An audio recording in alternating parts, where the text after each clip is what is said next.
Hey yo, you're from the neighborhood quarter guy here, and I'm gonna need to get this hat washed pretty soon. Probably get some black dye to replace some of the fading of the hat. But anyways, what I'm about to bring up is something that has some possible dire implications for video games and journalism. I recently found out that indie game developer Digital Homicide is suing video game critic Jim Sterling for defamation charges. Now, I'm personally indifferent towards Jim effin' Sterling, but it is no big secret about the feud between Sterling and Digital Homicide. Sterling has been rather critical of Digital Homicide and their games, and the developers have taken it rather personally. Now, it's been going back and forth between them for quite some time. Videos making fun of each other, mocking each other, being critical of each other. And Sterling has even brought up the possibility that Digital Homicide has been mimicking other studios publishing bad games under other names. I don't know all the details of this. I don't exactly know who's in the right, but also, as part of the lawsuit, Digital Homicide is citing Sterling's fan base. Now, content creators pretty much have zero control over their fan base, so that charge pretty much doesn't have a leg to stand on. But, and if you want my personal opinion on this case, I don't think it's going to go anywhere. Even if Digital Homicide somehow does raise the legal fees they need for this case, I don't really think it's going anywhere. But hypothetically, imagine if Digital Homicide were to take this case to court, that the court would let it go forward and Digital Homicide somehow won. Think of the implications that would have for the gaming industry, and for gaming journalism and gaming critics. Critics would be afraid to criticize bad games, all on the basis that the developer could sue the critic for harming their precious feelings. Now, a smart developer, if a game of theirs got criticized, you would think that a developer would learn from their mistakes and make their next game better. But from what I am hearing, this is not the course that Digital Homicide has taken, and if this lawsuit goes through and Digital Homicide actually wins it, this could have serious repercussions for the industry. It could possibly lead to a serious blow to accountability. And it could do more harm to the industry than good, to be honest. If I'm getting all my facts wrong, I could be wrong, and feel free to correct me if I am wrong. It's happened to me before, to be honest. But really,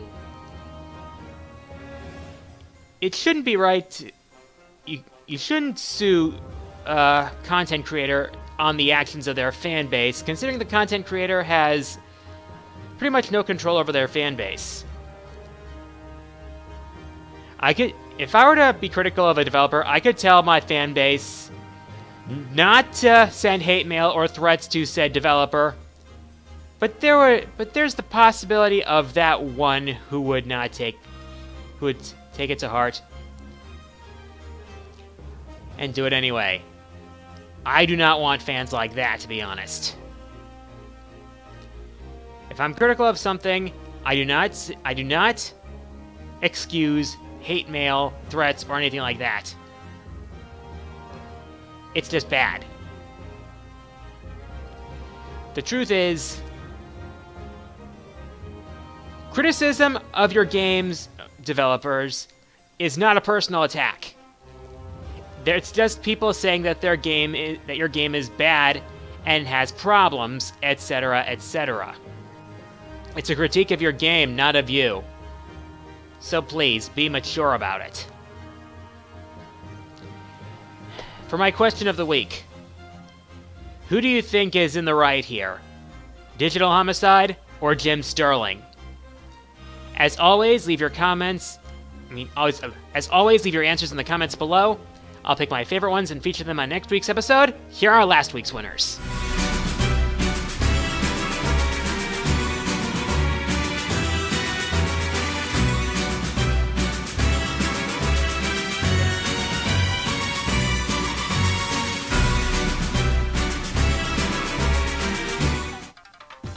And with that, time for the Fourth Wall Mailbag. As always, send me your questions via YouTube messages. Go to my channel, click the About tab, hit the Send Message button, send me your questions, and I'll pick the ones I can answer the best in my opinion, and feature them on the next episode.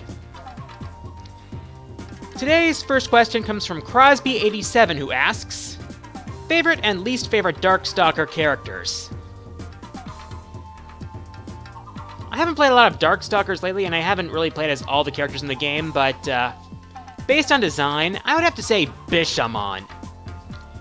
I'd say Bishamon because a ghost samurai. Tell me that's not badass. Seriously, tell me that's not badass. As far as design goes, my least favorite, Pyron. Pyron just really doesn't look that interesting. Ooh, look, a flame alien. Ooh, so original. Cinder did it better. Just did. Next question comes from the Fireball Disaster, who asks, what DLC characters do you want to see in Pokkén Tournament? I have a few in mind. Let's see. Gallade, Hawlucha, Darkrai, and either Hitmonlee or Hitmonchan. Gallade is a complement to Gardevoir, Darkrai is an awesome Dark Legendary, Hawlucha because people think that Pikachu Libre stole Hawlucha's spot on the roster, and it'd be awesome to see Hawlucha get in there. And one of the Hitmon duo. It's pretty clear that they would be a perfect fit. Particularly Hitmonchan, because we don't have a Pokemon on the roster that really emulates a good boxing style. Now, I read somewhere that they currently have no plans for DLC on Pokkén Tournament, but as always, that could change. So those are the 4 I'm hoping to see get in. Especially since there are 4 open spots with all the characters unlocked. Next question comes from Nintega Green Roy, who asks, what is your biggest hope for the Nintendo NX? Make the system powerful enough to appeal to third-party developers.